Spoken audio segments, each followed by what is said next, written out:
आपको मालूम है कि पूरे देश के अंदर जो है अभी लॉकडाउन लगा हुआ है। आप किसी भी स्टेट के अंदर चले जाए, हर जगह पे लॉकडाउन लगा हुआ है। चाहे आप दिल्ली चले जाए, हरियाणा चले जाए, पश्चिम बंगाल चले जाए, हर जगह पे जो है सरकार ने लॉकडाउन लगा रखा है। आप एक चीज़ देखी होगी, सोशल मीडिया पे ये चल रहा था कि कई लोगों ने जो है दिल्ली के अंदर बैनर लगाया था कि जो दिल्ली के लोग हैं वो जगह जगह पर बैनर लगा रहे हैं कि मोदी जी हमारे बच्चों का वैक्सीन विदेश क्यों भेज दिया, जिसको लेकर जो है कई लोगों की गिरफ्तारी हुई है। उसके बाद जो है राहुल गांधी और कांग्रेस के बड़े बड़े लीडर ने अपने सोशल मीडिया आईडी पर ये चीज़ अपने डीपी पे लगाया है कि मोदी जी हमारे बच्चों का वैक्सीन आपने विदेश को क्यों भेज दिया। इसी मुद्दे पर हमारे साथ बातचीत करने के लिए यहाँ पे मोहित शर्मा जुड़े हुए हैं।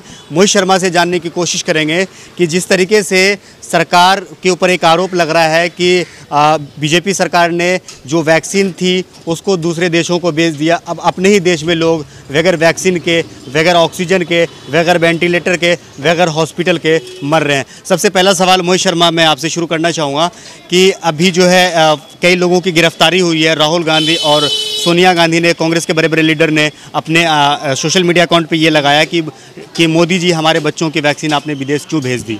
देखिए, सबसे पहले मैं कहूँगा, देश का बजा दिया बाजा, वाह मेरी अंधेर नगरी के चौपट राजा।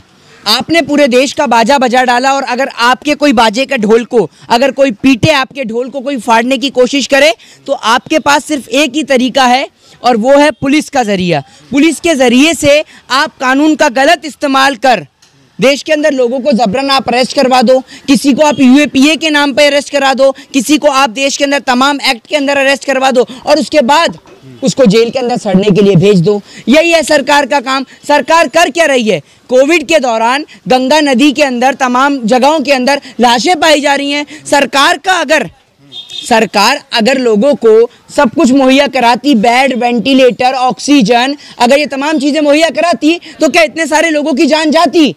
तो अगर सरकार जिम्मेदार है तो मतलब अब सरकार के ऊपर कोई आरोप और प्रत्यारोपण भी नहीं लगा सकता, क्योंकि जो सरकार के अगेंस्ट बोलेगा तो भैया आप जेल जाइए। और कोरोना के काल में वैसे भी आपने देखा है कि पुलिस स्टेशन हो, कोर्ट हो, सभी ज़्यादातर अभी बंद चल रहे हैं, तो आप जेल जाइए और जेल में जाके सड़िए। यही है गवर्नमेंट की पॉलिसी की कि जो गवर्नमेंट के अगेंस्ट बोले जेल में जाके सड़ने के लिए बैठ जाए बस। अच्छा, अभी कंगना रनावत ने क्या नाम है एक सोशल मीडिया पे ट्वीट किया था, जो आपने एक बात कही थी कि गंगा में जो है लाशें तैर रहे हैं, कई लोगों के ऐसे डेड बॉडी हैं जो कि गंगा नदी में मिल रहे हैं, हज़ारों लोगों के। तो उस बात को उन्होंने, कंगना रनावत ने ये कहा है कि जो ये लाशें ये सारे नाइजीरिया के, हमारे देश के नहीं हैं। हाँ, एक बात आप मुझे बताइए, नाइजीरिया तक कौन सी नदी जा रही है भैया, ये तो बताइए। और कौन से स्कूल कॉलेजेस से आपने पढ़ाई करी है, जरा ये भी बताइए।